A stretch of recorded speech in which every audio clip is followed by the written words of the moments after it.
Hello friends, मेरा नाम भरत कुमार नेमा है। विक्रमशिला एकेडमी के इस यूट्यूब प्लेटफॉर्म पर एक बार पुनः आपका स्वागत है। एमपीपीएससी 2025 की प्रारंभिक परीक्षा की तैयारी के लिए विक्रमशिला एकेडमी लेकर आया है एमसीक्यू की एक सीरीज। और इसी सीरीज का आज यह 30वां लेक्चर है, जिसमें हम बात करने वाले हैं मौर्योत्तर काल, गुप्त काल, वर्धन राजवंश से संबंधित महत्वपूर्ण प्रश्नों के बारे में। तो आइए हम स्टार्ट करते हैं, है ना। आज का पहला प्रश्न है, निम्नलिखित में से कौन सी रचना कालिदास के द्वारा लिखित नहीं है ना। ऑप्शन है ऋतुसंहार, मालती माधव, मेघदूत, रघुवंश। तो इस प्रश्न का सही आंसर क्या हो जाएगा? आंसर हो जाएगा बी, मालती माधव कालिदास के द्वारा लिखित नहीं है, यह भवभूति के द्वारा लिखित है। तो ध्यान रखना, भवभूति गुप्तकालीन है और इन्होंने 3 नाटक लिखे हुए हैं। और ना, तो 3 नाटकों में यदि हम देखें तो एक मालती माधव है, एक महावीर चरित है, महावीर चरित, और एक और है उत्तर रामचरित। उत्तर रामचरित है, तो इसे आपको याद रखना है। अच्छा, दूसरा प्रश्न यहाँ से पूछा जाता है, भवभूति, भवभूति को भारत का मिल्टन कहा जाता है। तो भारत का मिल्टन किसे कहा जाता है? तो आपका आंसर हो जाएगा भवभूति। चलिए, अगर हम कालिदास के बारे में यदि हम बात करें तो आपको याद रखना है कालिदास कौन है। कालिदास गुप्तकालीन लेखक हैं, है ना। और ये चंद्रगुप्त विक्रमादित्य, चंद्रगुप्त द्वितीय के 9 रत्नों में से एक थे, है ना। कालिदास, ध्यान रखिएगा, इन्हें भारत का शेक्सपियर कहा जाता है। और इन्होंने 3 नाटक लिखे हुए हैं, है ना। 3 नाटक में से सबसे महत्वपूर्ण है अभिज्ञान शाकुंतलम। तो अभिज्ञान शाकुंतलम है एक नाटक, है ना। ध्यान रखिएगा, है ना। अभिज्ञान शाकुंतलम पहला नाटक माना जाता है जिसका विदेशी भाषा में अनुवाद किया गया है। तो ये प्रश्न ही पूछा जाता है, अभिज्ञान शाकुंतलम का विदेशी भाषा में अनुवाद किसने किया है? तो विलियम जोन्स ने किया है। तो ध्यान रखिएगा, विलियम जोन्स। तो विलियम जोन्स ने 1789 में अभिज्ञान शाकुंतलम का विदेशी भाषा में अनुवाद किया है। अगर हम दूसरे बात करें तो अभिज्ञान शाकुंतलम है, विक्रमोर्वशीय है और मालविकाग्नि मित्र है। तो ये 3 नाटक माने जाते हैं, अभिज्ञान शाकुंतलम, विक्रमोर्वशीय और दूसरा है मालविकाग्नि मित्र है। चलिए, अगर हम बात करें, ध्यान रखिएगा, 2 इन्होंने आपके महाकाव्य लिखे हैं, रघुवंश और कुमार संभव। तो ये 2 महाकाव्य हैं और 2 खंड काव्य हैं, ऋतुसंहार और मेघदूत। चलिए, अगले कुछ अन्य प्रश्न की बात करें तो ध्यान रखिएगा, जो पहली रचना है ऋतुसंहार, तो ध्यान रखिएगा ये प्रथम रचना मानी जाती है कालिदास की। तो कालिदास की पहली रचना कौन सी है ना? तो आपका आंसर हो जाएगा ऋतुसंहार है। आगे बात करते हैं। अगला प्रश्न है, हूण शासक मेहरकुल की राजधानी थी। ऑप्शन है तक्षशिला, गांधार, सियालकोट, मथुरा। तो इस प्रश्न का सही आंसर क्या हो जाएगा? आंसर भी हो जाएगा सियालकोट। सियालकोट कहाँ पर है? पाकिस्तान में है। ये हूण शासक मेहरकुल की राजधानी थी। ध्यान रखिएगा, हूण कहाँ से आए थे? तो हूण कहाँ से आए हैं? आंसर हो जाएगा मध्य एशिया से हूण भारत आए हैं। और ध्यान रखिएगा, हूणों के पहले नेता माने जाते हैं तिगिन। तिगिन के बाद कौन होता है? कुशनवाज होते हैं, कुशनवाज। कुशनवाज के बाद कौन होते हैं? तोरमाड़ होते हैं, तोरमाड़। और तोरमाड़ के बाद होते हैं कौन? मेहरकुल। तो मेहरकुल हूणों के अंतिम, है ना, राजा माने जाते हैं भारत में, जिनकी राजधानी थी सियालकोट, है ना। वो यही मेहरकुल बाद में मालवा पर आक्रमण करते हैं, है ना। मालवा शासक यशोधर्मन के द्वारा 528 ईस्वी में मेहरकुल को हरा दिया जाता है। और मेहरकुल, ध्यान रखिएगा, ये भगवान शंकर के कट्टर उपासक होते हैं, है ना। तो हेनसांग ने बताया है कि मेहरकुल ने बौद्धों का उत्पीड़न किया है, ये भी आपको याद रखना है। चलिए, आगे बात करते हैं। अगला प्रश्न है, रज्य चिकित्सा के आविष्कारक कौन है? ऑप्शन है बाघभट्ट, धन्वंतरी, नागार्जुन, पतंजलि। तो इस प्रश्न का सही आंसर क्या हो जाएगा? आंसर सी हो जाएगा, नागार्जुन रस चिकित्सा के आविष्कारक माने जाते हैं। ध्यान रखिएगा, नागार्जुन नाम के दो लोग हमारे यहाँ पर हुए हैं। एक नागार्जुन जो है ये बौद्ध विद्वान है, नागार्जुन, है ना। ध्यान रखिएगा, एक बौद्ध विद्वान है ना। और ध्यान रखिएगा, भारत का आइंस्टीन भी किसे कहा जाता है? नागार्जुन को कहा जाता है। जो दूसरे नागार्जुन है ना, ये आपके रस चिकित्सा के आविष्कारक हैं, ये चिकित्सक थे। तो ये आपको याद रखना है। यदि हम बाघभट्ट की बात करें, है ना, तो ये भी, है ना, एक चिकित्सक है। उन्होंने महत्वपूर्ण पुस्तक लिखी है अष्टांग हृदय, है ना। तो अष्टांग हृदय नामक आयुर्वेदिक ग्रंथ की रचना किसने करी है? बाघभट्ट ने की है। धन्वंतरी, ये भी चिकित्सक है, ध्यान रखना, है ना। आयुर्वेद आयुर्वेद के विशेषज्ञ, आयुर्वेद के जनक कहे जाते हैं धन्वंतरी। धन्वंतरी के हिसाब से उपाधि भी है। तो धन्वंतरी जो है ना, गुप्त सम्राट चंद्रगुप्त विक्रमादित्य के 9 रत्नों में से एक थे, है ना। और पतंजलि कौन है? तो पतंजलि, ध्यान रखिएगा, है ना, ये पुष्यमित्र शुंग के दरबार में थे और इन्होंने एक रचना लिखी है जिसका नाम है महाभाष्य, है ना। तो महाभाष्य नामक पुस्तक के लेखक कौन है? पतंजलि है। इन्होंने ही पुष्यमित्र शुंग के लिए 2 राजसूय यज्ञ संपन्न कराए थे। चलिए, आगे बात करते हैं। अगला प्रश्न है, किस यात्री द्वारा मालवा की जलवायु को श्रेष्ठ जलवायु की संज्ञा दी गई है? ऑप्शन है मेगास्थनीज, फाहियान, हैंसांग, अल मसूदी। इस प्रश्न का सही आंसर क्या हो जाएगा? आंसर बी हो जाएगा। फाहियान एक चीनी यात्री है, ध्यान रखिएगा, फाहियान एक चीनी यात्री है जो 399 ईस्वी में, है ना, चीन से चले हैं और 402 ईस्वी में भारत आ जाते हैं, चंद्रगुप्त द्वितीय के दरबार में आए हैं, है ना, और इन्होंने फू यू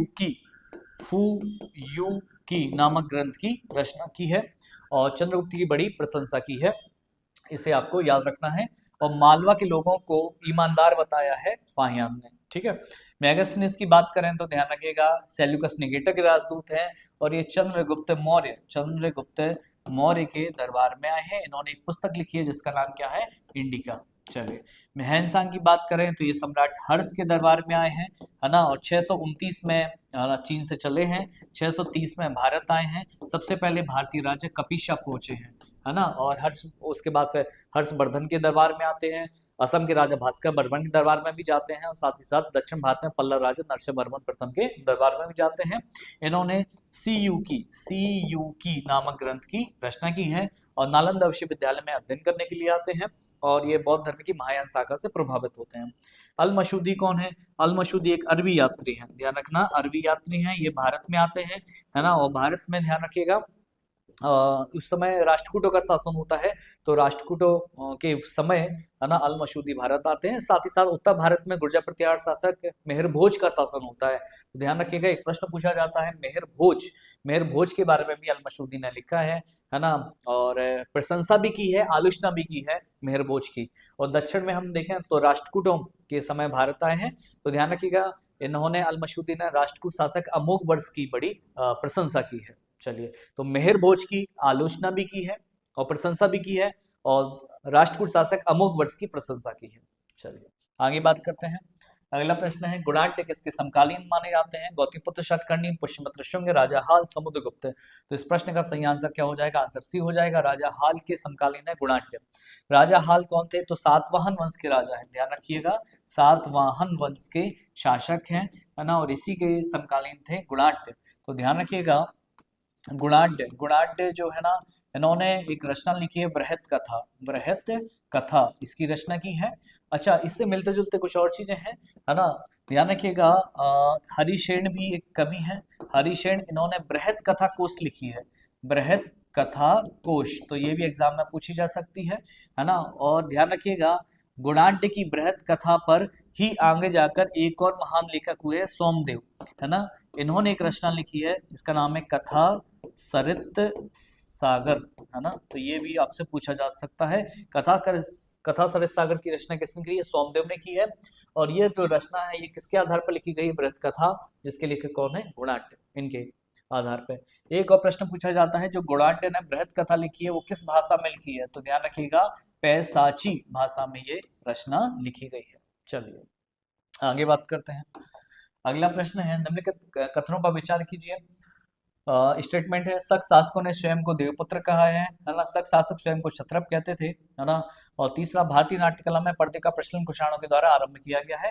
सही कथन नहीं है पूछा है, केवल 1, 2, 3, 1, 3 कोई नहीं। तो इस प्रश्न का सही आंसर क्या होगा देखते हैं। देखिए पहला क्या कह रहा है, शक शासक स्वयं को देवपुत्र कहते थे, ये बिल्कुल गलत है। देवपुत्र कुषाणों ने स्वयं को कहा है, तो कुषाणों ने देवपुत्र की उपाधि को धारण किया है।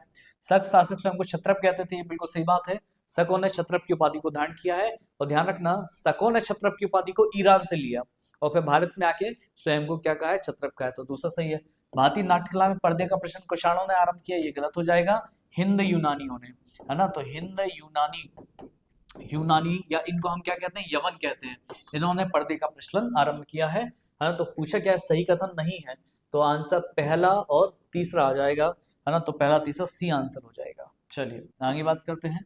अगला प्रश्न है, हिंद यवन शासक मेनांडर की राजधानी थी? ऑप्शन है तक्षशिला, गांधार, कन्नौज, सियालकोट। तो इस प्रश्न का सही आंसर क्या हो जाएगा? आंसर डी हो जाएगा। हिंद यवन शासक मेनांडर की राजधानी क्या थी? सियालकोट, पाकिस्तान में है। ध्यान रखिएगा, हिंद यवन शासकों में सबसे शक्तिशाली शासक, है ना, मेनांडर को ही माना जाता है ना। और मेनांडर ने, ध्यान रखिएगा, मेनांडर ने मथुरा और, है ना, भड़ौच, है ना, तक आक्रमण किया है।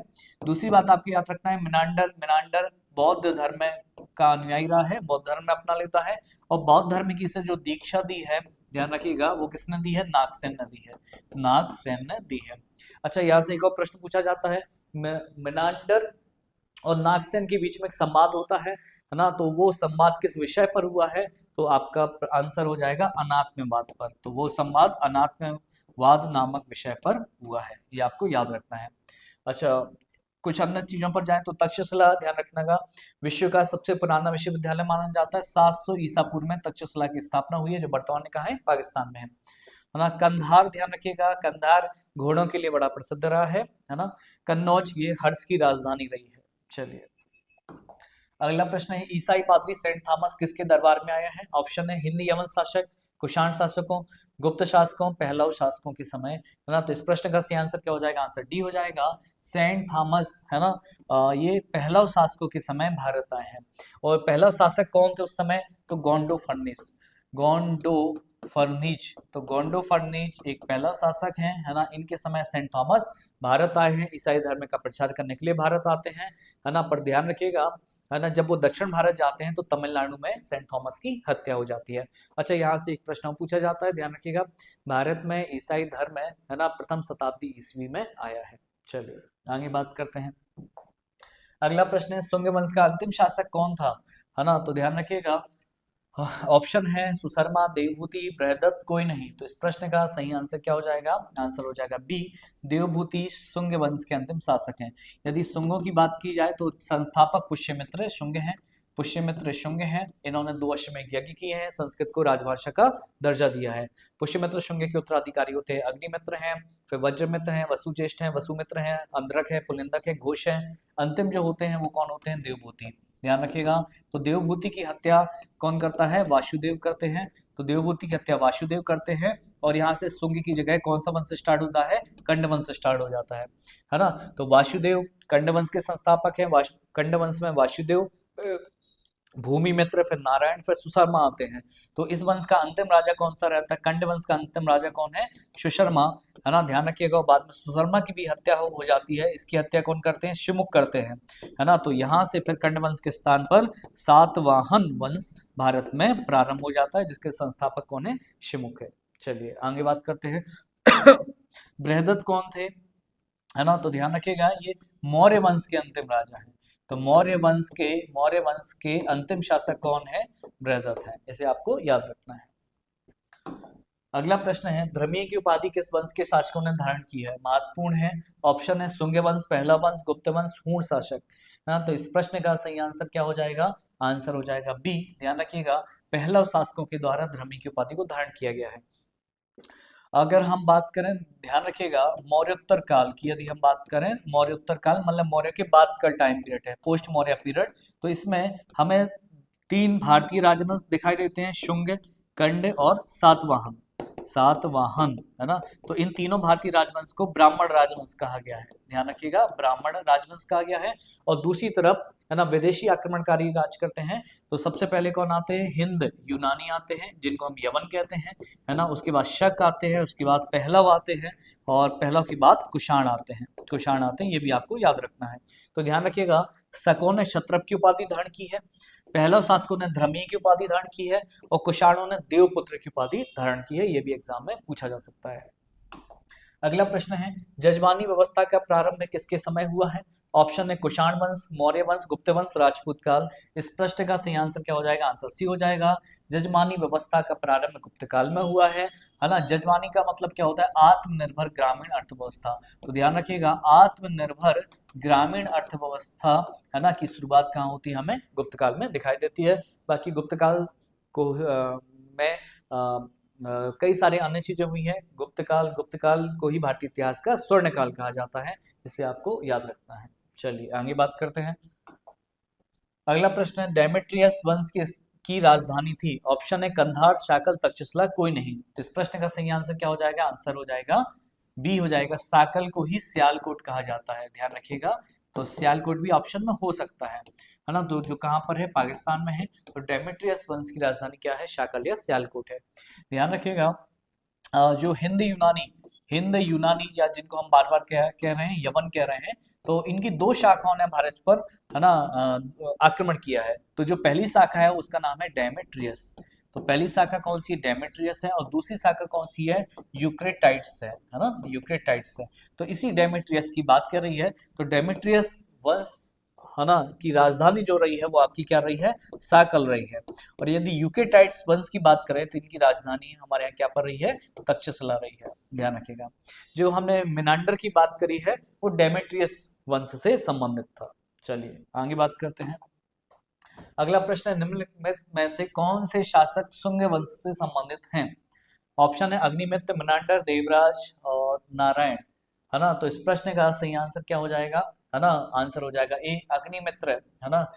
का संबंध किससे है? शुंग वंश से है ना। ध्यान रखिएगा, पुष्यमित्र शुंग के बाद अग्निमित्र राजगद्दी पर बैठते हैं, और अग्निमित्र ने, ध्यान रखिएगा, विदिशा को राजधानी बनाया है। अग्निमित्र के बारे में जानकारी माल विकाग्नि मित्र के द्वारा दी गई है। मालविकाग्नि मित्र किसकी रचना है? कालिदास की रचना है। चलिए मिनांडर की बात करें तो ध्यान रखना, मिनांडर हिंदी एवं शासक है, सबसे शक्तिशाली शासक माना जाता है मिनांडर। आगे बात करते हैं। अगला प्रश्न है, निम्नलिखित में से किस पुस्तक पर लिखी गई टीका का नाम कथा सरिस सागर है ना। ऑप्शन है महाभाष्य, अष्टाध्यायी, गाथा सप्तशती, कोई नहीं। तो इस प्रश्न का सही आंसर क्या हो जाएगा? है ना, ध्यान रखिएगा, प्रश्न है किस पुस्तक पर लिखी गई टीका, है ना। तो किस पुस्तक पर लिखी गई टीका है? तो आंसर आ जाएगा डी। ध्यान रखिएगा, राजा हाल के समय, है ना, कौन है? गुणाढ्य है। राजा हाल के समय गुणाढ्य है, और गुणाढ्य ने एक पुस्तक लिखी है जिसका नाम है बृहद कथा। और इसी जो बृहद कथा ये पैसाची भाषा में लिखी थी, पैसाची, और इसी बृहद कथा पर लिखी गई है क्या? कथा सरिस सागर, है ना। तो इस कथा सरिस सागर के लेखक कौन है? सोमदेव, है ना। इसलिए आंसर क्या हो जाएगा? डी हो जाएगा। ठीक है। पतंजलि की रचना है महाभाष्य, पतंजलि की रचना है महाभाष्य। अष्टाध्यायी की किसकी रचना है? पाणिनि की रचना है। गाथा सप्तशती जो है वो राजा हाल की रचना है। तो सातवाहन वंश के राजा हाल थे, है ना, इन्होंने गाथा सप्तशती, या इसको कहते हैं गाथा सतसई, इसमें 700 श्लोक हैं, ध्यान रखिएगा, इसकी रचना की है। चलिए आगे बात करते हैं। अगला प्रश्न है, भारत में कार्तिकेय की पूजा सर्वप्रथम किस शासक के द्वारा आरंभ करवाई गई थी? बड़ा महत्वपूर्ण प्रश्न है। ऑप्शन है अशोक, समुद्रगुप्त, कनिष्क, सम्राट हर्ष। इस प्रश्न का सही आंसर क्या हो जाएगा? आंसर हो जाएगा सी, भारत में कनिष्क के द्वारा कार्तिकेय की पूजा को आरंभ किया गया था। कार्तिकेय को दक्षिण भारत में स्कंद के नाम से भी जाना जाता है, इसे आपको याद रखना है ना। और जिनका वाहन क्या है ना, मोर है। चलो आगे बात करते हैं। कनिष्क के द्वारा किस क्षेत्र पर अधिकार किया गया था? ऑप्शन है उज्बेकिस्तान, तुर्की, म्यांमार, कोई नहीं। तो इस प्रश्न का सही आंसर क्या हो जाएगा? आंसर ए, कनिष्क का जो साम्राज्य था वो मध्य एशिया में भी फैला हुआ था। तो ध्यान रखिएगा, ये मध्य एशिया का एक बड़ा क्षेत्र है, मध्य एशिया का एक बड़ा क्षेत्र कनिष्क के अंतर्गत आता था। अब यदि हम बात करें तो ध्यान रखिएगा, कनिष्क कुषाण वंश के शासक हैं, है ना। और कुषाणों में यदि हम देखें तो भारत में कुषाण शक्ति का संस्थापक कौन सा है? वो कुषाण शक्ति का संस्थापक वो है कुजुल कटफिसेस, कुजुल कटफिसेस है ना। इसके बाद कौन बैठते हैं? विम कटफिसेस, विम कटफिसेस। और विम कटफिसेस के बाद फिर कौन बैठते हैं? कनिष्क, है ना, कनिष्क बैठते हैं। तो संस्थापक है कुजुल कटफिसेस, वास्तविक संस्थापक माना जाता है विम कटफिसेस, और सबसे शक्तिशाली राजा कुषाणों का माना जाता है किसको? कनिष्क को माना जाता है। कनिष्क पहले भगवान शंकर के उपासक है, बाद में फिर ये बौद्ध धर्म ग्रहण कर लेते हैं, है ना, अश्वघोष के प्रभाव में आकर। चलिए, और बाद में ध्यान रखिएगा, है ना, उज्बेकिस्तान भी इनके राज्य में शामिल था। इनकी 2 राजधानियां थी, एक पेशावर और एक मथुरा। आगे बात करते हैं। अगला प्रश्न है, कुषाण काल में भारत के पहले सूर्य मंदिर की स्थापना कहाँ की गई थी? तो ध्यान रखिएगा, ऑप्शन क्या है? मुल्तान, मथुरा, कन्नौज, पाटलिपुत्र। इस प्रश्न का सही आंसर क्या हो जाएगा? मुल्तान में। तो मुल्तान में भारत के पहले सूर्य मंदिर की स्थापना की गई है, और किस वंश के समय स्थापना की गई है? कुषाण वंश के समय की गई है। चलिए आगे बात करते हैं। निम्नलिखित में से कौन से शासक भगवान शिव के उपासक थे? है ना, कुषाण, हर्यक शासक, शक शासक, कोई नहीं। तो इस प्रश्न का सही आंसर क्या हो जाएगा? आंसर ये हो जाएगा, कुषाण भगवान शंकर के उपासक थे। तो जैसे कि हमने बात किया, कुषाणों का भारत में संस्थापक कौन है? कुजुल कटफिसेस, है ना। तो कुजुल भी भगवान शंकर का उपासक है। कुजुल के बाद विम कटफिसेस बैठा, वो भी भगवान का शंकर का उपासक था। विम के बाद कनिष्क बैठे, तो ये भी भगवान शंकर के उपासक थे। बाद में फिर ये बौद्ध धर्म को ग्रहण कर लेते हैं। ध्यान रखिएगा, एक प्रश्न पूछा जाता है, सर्वप्रथम किस कुषाण शासक के सिक्कों पर शिव के वाहन नंदी की आकृति है? तो आपका आंसर आ जाएगा विम कटफिसेस, है ना, इन्होंने जो सिक्के जारी किए उसमें भगवान शंकर के बाद नंदी की आकृति को उत्कीर्ण कराया था। आगे बात करते हैं। अगला प्रश्न है, मालवा का अंतिम शक राजा कौन था? ऑप्शन है रुद्र राज तृतीय, रुद्र चतुर्थ, कुमार गुप्त तृतीय, रुद्रसेन तृतीय। तो इस प्रश्न का सही आंसर क्या हो जाएगा? आंसर डी हो जाएगा। मालवा में शकों का अंतिम शासक जो था वो रुद्रसेन तृतीय थे। बाद में इन्हीं को चंद्रगुप्त विक्रमादित्य, या जिन्हें हम चंद्रगुप्त द्वितीय भी कहते हैं, तो चंद्रगुप्त विक्रमादित्य ने पराजित कर देते हैं। ध्यान रखिएगा, चंद्रगुप्त विक्रमादित्य है ना पराजित कर देते हैं, तो मालवा से शक साम्राज्य समाप्त हो जाता है। चलिए आगे बात करते हैं। एक प्रश्न पूछा जाता है, ध्यान रखिएगा, जो शक राजा है, अंतिम शक राजा को पराजित करने के उपलक्ष्य में चंद्रगुप्त विक्रमादित्य चांदी के सिक्के है ना चलवाते हैं। अगला प्रश्न है, हिंदू यूनानी शासक निम्नलिखित में से किन से पराजित हुए हैं? ऑप्शन है कुषाण, शक, गुप्त और पहलव। तो इस प्रश्न का सही आंसर क्या हो जाएगा? है ना, आंसर हो जाएगा बी। तो भारत में यदि विदेशी आक्रमण का क्रम देखें तो सबसे पहले हिंदू यूनानी आए हैं। हिंदू यूनानी को पराजित किया है शकों ने, शकों के बाद पहलव और पहलव के बाद कुषाण आ गए हैं। इस प्रश्न का सही आंसर हो जाएगा शक। तो शक कहाँ से आए हैं? ध्यान रखिएगा, शक आए हैं मध्य एशिया से, भारत आए थे, मध्य एशिया से भारत आए थे, है ना। कितनी शाखाओं में आए थे? 5 शाखाएं इनकी आई हैं, है ना। तो जो पहली शाखा है, ध्यान रखिएगा, जो इनकी पहली शाखा है वो अफगानिस्तान वाले क्षेत्र में है, दूसरी तक्षशिला, तीसरी मथुरा में, चौथी आपकी मालवा में और पांचवी आपकी नासिक में स्थापित हो जाती है। इसे आपको याद रखना है ना। कुषाणों की बात करें तो ये चीन से आए हैं, गुप्त भारतीय ही है ना, और पहलव है ना ये मध्य एशिया से भारत आए हैं, मध्य एशिया से भारत आए हैं। यदि ऑप्शन में मध्य एशिया नहीं होगा तो आपको आंसर लगाना पड़ेगा ईरान। तो पहला शासक कहाँ से भारत आए हैं? तो ईरान से भारत आए हैं। चलिए आगे बात करते हैं। अगला प्रश्न है, निम्नलिखित में से किस पुस्तक से पुष्यमित्र शुंग के बेटे के बारे में जानकारी प्राप्त होती है ना। ऑप्शन है मुद्रा राक्षस, मालविकाग्निमित्र, मेघदूत, रघुवंश। तो इस प्रश्न का सही आंसर हो जाएगा आंसर बी, मालविकाग्निमित्र। ये कालिदास के द्वारा रची गई पुस्तक है, जिसमें मालविका अग्निमित्र के प्रेम प्रसंग की जानकारी मिलती है ना। और इसी पुष्यमित्र शुंग के बेटे का नाम है अग्निमित्र, तो अग्निमित्र की जानकारी यही देती है। मुद्रा राक्षस आपकी विशाख दत्त, विशाख दत्त, ये विशाख दत्त की रचना है मुद्रा राक्षस। विशाख दत्त गुप्तकालीन लेखक माने जाते हैं। और ध्यान रखना, एक प्रश्न पूछा जाता है विशाख दत्त की मुद्रा राक्षस में, ध्यान रखिएगा, चंद्रगुप्त मौर्य जो मौर्य वंश के संस्थापक हैं, तो विशाख दत्त की मुद्रा राक्षस में चंद्रगुप्त मौर्य के लिए वृषल है ना शब्द का प्रयोग किया गया है। वृषल का मतलब होता है सर्वश्रेष्ठ योद्धा, है ना। तो सर्वश्रेष्ठ योद्धा शब्द का प्रयोग या वृषल शब्द का प्रयोग चंद्रगुप्त मौर्य के लिए किया गया है। मेघदूत और रघुवंश है ना, ये दो कालिदास की पुस्तकें हैं, कालिदास की रचनाएं हैं। चलिए आगे बात करते हैं। अगला प्रश्न है, किस सातवाहन शासक ने वेदों का आश्रय उपाधि को धारण किया है?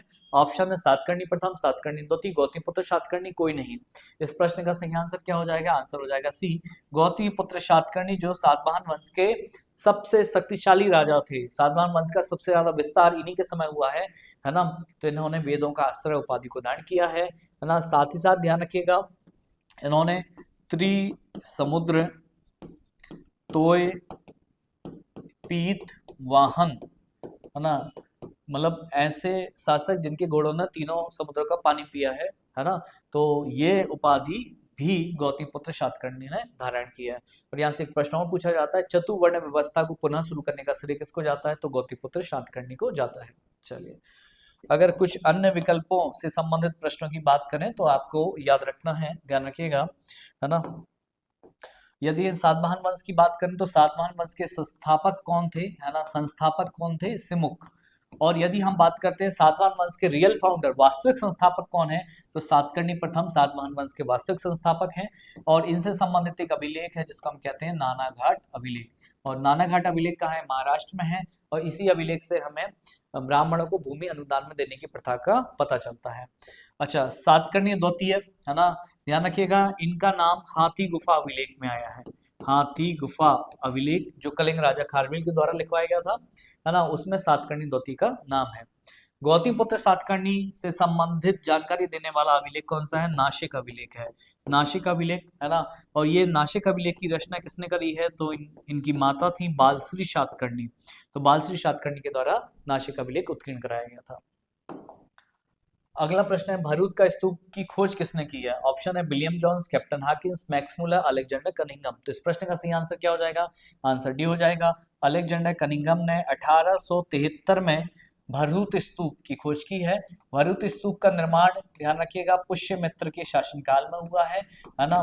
और कहाँ पर है ये? सतना में है, इसे आपको याद रखना है। ठीक, चलिए ऑप्शन अन्य विकल्पों को देखें तो विलियम जोन्स, इन्होंने एशियाटिक सोसाइटी की स्थापना करी है। तो ध्यान रखना 1784 में एशियाटिक एशियाटिक सोसाइटी की स्थापना कलकत्ता में विलियम जोन्स ने करी है। कैप्टन हाकिंस जो है ना, ये ब्रिटिश है ना, ब्रिटिश हैं और भारत में आते हैं तो जहांगीर के समय भारत आए हैं। जहांगीर के समय भारत आते हैं और जहांगीर ने इन्हें इंग्लिश खां की उपाधि से नवाजा था और 400 का मनसब भी प्रदान किया था, ये भी आपको याद रखना है। मैक्स मुलर जर्मनी के थे, तो जर्मन विद्वान माने जाते हैं, ध्यान रखिएगा। इन्होंने ही बताया कि आर्य भारत में कहाँ से आए हैं? मध्य एशिया से आर्य भारत आए हैं। और ध्यान रखिएगा, इन्होंने ऋग्वेद का अध्ययन किया है, ऋग्वेद पर भाष्य टीका लिखी है। चलिए आगे बात करते हैं। अगला प्रश्न है, भूमि को अनुदान देने का प्रथम साक्ष्य किस अभिलेख से प्राप्त होता है? ऑप्शन है नासिक अभिलेख, हाथी गुफा अभिलेख, नानाघाट अभिलेख, एरन अभिलेख। तो इस प्रश्न का सही आंसर हो जाएगा आंसर सी, नानाघाट अभिलेख, है ना। ये कहाँ पर है? महाराष्ट्र में है। और ध्यान रखिएगा, सातकर्णी प्रथम, है ना, जिन्हें गुप्त वंश का वास्तविक संस्थापक कहा जाता है, तो सातकर्णी प्रथम के समय नानाघाट अभिलेख उत्कीर्ण किया गया था, जिससे ब्राह्मणों को भूमि अनुदान में देने की प्रथा का पता चलता है। अन्य विकल्पों की बात करें तो नासिक अभिलेख, ध्यान रखिएगा, ये बालश्री शातकर्णी गौतमी पुत्र शातकर्णी के समय का है और इसको उत्कीर्ण कराया था इनकी मां ने, बालश्री शातकर्णी ने। तो गौतमी पुत्र की विजयों के बारे में जानकारी हमें नासिक अभिलेख देता है, जो महाराष्ट्र में है। हाथी गुफा अभिलेख, ध्यान रखिएगा, कलिंग राजा खारवेल का अभिलेख है। कहाँ पर है? उड़ीसा में है। और इस अभिलेख में ध्यान से ही भारतवर्ष शब्द का पता चलता है। एरन अभिलेख कहाँ पर है? सागर में है। सती प्रथा का साक्ष्य, पहला साक्ष्य हमें इस अभिलेख से मिलता है, ये आपको याद रखना है। चलिए, एरन अभिलेख को ध्यान रखिएगा भानुगुप्त अभिलेख के नाम से भी जाना जाता है। और सती प्रथा की जानकारी हमें 510 ईस्वी का ये अभिलेख है जहाँ से मिलती है। आगे बात करते हैं। अगला प्रश्न है, भागवत धर्म का उदय किस वंश के शासन काल में हुआ है? ऑप्शन है शुंग वंश, कंड वंश, सातवाहन वंश, मौर्य वंश। तो इस प्रश्न का सही आंसर क्या हो जाएगा? आंसर हो जाएगा ये शुंग वंश के समय भागवत धर्म का उदय माना जाता है।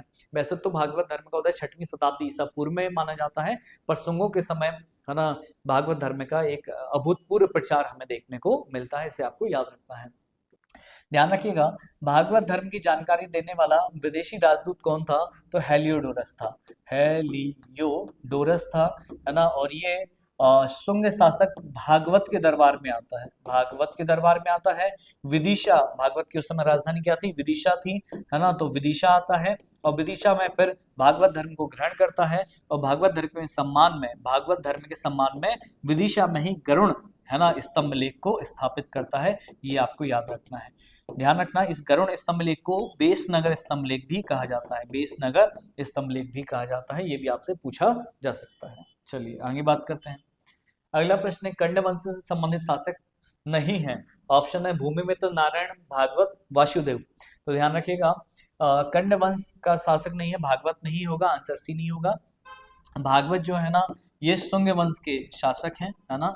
और इन्हीं के समय, है ना, एंटियालकिड्स, एक तक्षशिला का राजा रहता है जिसका नाम होता है एंटियालकिड्स। तो एंटियालकिड्स हेलियोडोरस नामक राजदूत को इन्हीं भागवत के दरबार में भेजता है। अन्य की बात करें, कंड वंश की बात करें तो ध्यान रखिएगा, है ना, आपका शुंग वंश के बाद कंड वंश, है ना, की स्थापना होती है।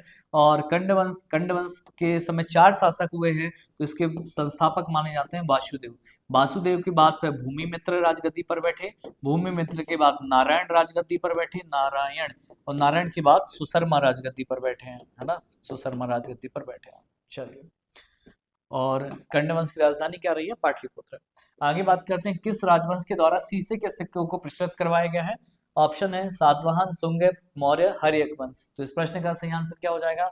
आंसर ये हो जाएगा, सातवाहनों ने पहली बार भारत में शीशे के सिक्के या पोटीन यदि होता है तो शीशा बोले या पोटीन बोलो, बात एक ही है।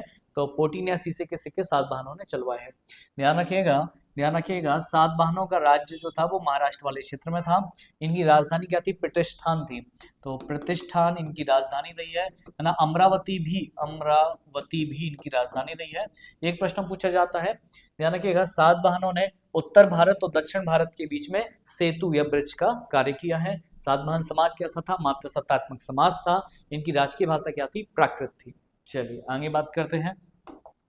अगला प्रश्न है, गाथा सप्तशती की रचना किस भाषा में की गई है? ऑप्शन है पाली भाषा, पैसाची भाषा, प्राकृत भाषा, संस्कृत भाषा। इस प्रश्न का सही आंसर क्या हो जाएगा? प्राकृत भाषा में।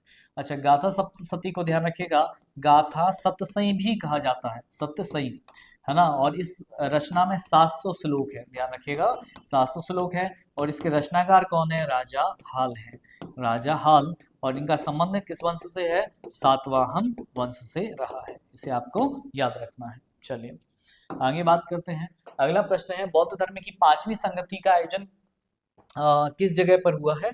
ऑप्शन है वाराणसी, प्रयाग, कन्नौज, विदिशा। इस प्रश्न का सही आंसर क्या हो जाएगा? कन्नौज में, है ना। तो कन्नौज में किसके समय हुआ है? हर्ष के समय हुआ है। और इस जो संगति हुई है इसके अध्यक्ष कौन थे? हैनसांग थे, ध्यान रखिएगा हैनसांग थे। अच्छा, ये संगति कब हुई है? 643 या 645 ईस्वी में कन्नौज में हुई है। ये 5वीं बौद्ध संगति है। यदि हम बौद्ध संगति की बात करें, है ना, तो जो पहली बौद्ध संगति थी, है ना, वो राजगृह में हुई है। दूसरी कहाँ पर हुई है? वैशाली में हुई है। तीसरी कहाँ पर हुई है? पाटलिपुत्र में हुई है, पाटलिपुत्र। और चौथी बौद्ध संगति कुंडग्राम कश्मीर में हुई है। ये आपको याद रखना है, ठीक है ना। पहली बौद्ध संगति जो हुई है वो 483 ईसा पूर्व में हुई है। दूसरी 383 ईसा पूर्व में हुई है ना। तीसरी 255 ईसा पूर्व में हुई है। और चौथी जो बौद्ध संगति है वो प्रथम शताब्दी ईस्वी में हुई है। यदि ऑप्शन में प्रथम शताब्दी नहीं होगा तो 98 ईस्वी, है ना, ये आपका आंसर हो जाएगा। चलिए एक और चीज, राजगृह पहली बौद्ध संगति को संरक्षण अजातशत्रु ने दिया, दूसरी को कालाशोक, तीसरी को अशोक ने, चौथी को कनिष्क ने और 5वीं को सम्राट हर्ष ने संरक्षण दिया है। ये आपको याद रखना है। अगला प्रश्न है, निम्नलिखित में से किसके द्वारा देवपुत्र की उपाधि को धारण किया गया है? ऑप्शन है मौर्य शासक, शुंग वंश, कुषाण वंश, सातवाहन वंश। तो इस प्रश्न का सही आंसर क्या हो जाएगा? आंसर सी हो जाएगा, कुषाण वंश के शासकों ने देवपुत्र की उपाधि को धारण किया है। ठीक है, चलिए आगे बात करते हैं। अगला प्रश्न है, निम्नलिखित किस वंश के शासकों ने स्वयं की तुलना राम व भीम से की है ना। ऑप्शन है सातवाहन वंश, कुषाण वंश, मौर्य वंश, हर्यक वंश। तो इस प्रश्न का सही आंसर क्या हो जाएगा? आंसर ये हो जाएगा, सातवाहन वंश के शासकों ने स्वयं की तुलना राम और भीम से की है। इसे आपको याद रखना होगा। बाकी अगर हम बात करें तो सातवाहन वंश के संस्थापक कौन है? सिमुख हैं। कुषाण वंश के संस्थापक कौन है? कुजुल कटफिसेस हैं, मौर्य वंश के संस्थापक चंद्रगुप्त मौर्य हैं। और हर्यक वंश के संस्थापक कौन हैं? बिंबिसार हैं। इसे आपको याद रखना है। चलिए आगे बात करते हैं। अगला प्रश्न है, प्रसिद्ध संस्कृत विद्वान वत्सभट्टी जिन्होंने मंदसौर प्रशस्ति की रचना की, किसके दरबारी कवि थे? ना तो ऑप्शन है समुद्रगुप्त, कुमारगुप्त, स्कंदगुप्त, चंद्रगुप्त द्वितीय। तो ध्यान रखिएगा इस प्रश्न का सही आंसर क्या हो जाएगा? आंसर हो जाएगा बी हो जाएगा, कुमारगुप्त। ध्यान रखिएगा, है ना। तो जो प्रसिद्ध विद्वान वत्सभट्टी हैं, इन्होंने मंदसौर प्रशस्ति, है ना, ध्यान रखिएगा। तो मंदसौर प्रशस्ति का संबंध किस राजा से है? तो कुमारगुप्त। मंदसौर प्रशस्ति की रचना की है तो वत्सभट्टी ने की है। ये आपको याद रखना है। और कुमारगुप्त के बारे में यदि हम बात करें तो ध्यान रखिएगा, इन्होंने नालंदा विश्वविद्यालय की स्थापना की गई है, इन्हीं के समय की गई है। दूसरी बात, कुमारगुप्त ने मोर आकृति के सिक्के प्रचलित कराए हैं, मतलब सिक्कों पर मोर की आकृति उत्कीर्ण थी। और एक और प्रश्न यहाँ से पूछा जाता है, ध्यान रखिएगा, कौन से गुप्त राजाओं ने अश्वमेध यज्ञ किया है? तो ध्यान रखिएगा, कुमारगुप्त ने अश्वमेध यज्ञ भी किया है ना। तो गुप्त राजाओं में यदि हम देखें तो समुद्रगुप्त और कुमारगुप्त ने अश्वमेध यज्ञ किया है। एक और प्रश्न पूछा जाता है इनसे, गुप्त राजाओं में ऐसा कौन सा गुप्त राजा है जिनके सर्वाधिक अभिलेख हमें प्राप्त होते हैं? तो ध्यान रखिएगा, सर्वाधिक अभिलेख हमें कुमारगुप्त के ही प्राप्त होते हैं। ये आपको याद रखना है। अगले प्रश्न की तरफ बढ़ते हैं। आज के लिए फिर इतना ही, है ना। आगे के लेक्चर में हम बात करेंगे दक्षिण भारत के राजवंशों के बारे में और वर्धन वंश के बारे में। आप सभी का बहुत बहुत धन्यवाद।